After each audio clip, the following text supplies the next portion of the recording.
本來係好痛，行唔到嘅，咁但係咧，我食咗1個月之後咧，好突然咁鬆咗好多。大半個月度咧，我隻腳就真係唔痛啦嚇，直至到而家咧，我都行得好 smooth。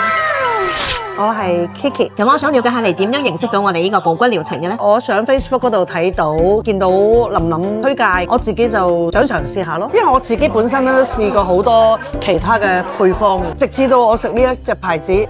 我真係食得好咯，因為佢又唔係藥粉咧。咁你係大概食咗幾耐就有咩反應？開頭食咧就冇乜效果嘅，講真。本來係好痛，行唔到嘅。咁但係咧，我食咗1個月之後咧，好突然咁鬆咗好多。但係食到尾嗰陣時咧，我都仲有些少痛嘅。大半個月度咧，我隻腳就真係唔痛啦嚇，直至到而家咧，我都行得好 smooth。即係你食咗1個月啦，你覺得冇咩反應嗰陣，點解你又覺得要堅持食落去嘅？因為我覺得佢有效應啊嘛，即係同埋覺得琳琳真係好珍惜，因為佢又冇話特別平俾我嘅，唔係貪呢啲，最緊要就係食得好咯，所以都有介紹俾朋友咯，值得推介，而且真係食得好嘅，我覺得咧乜都翻晒嚟。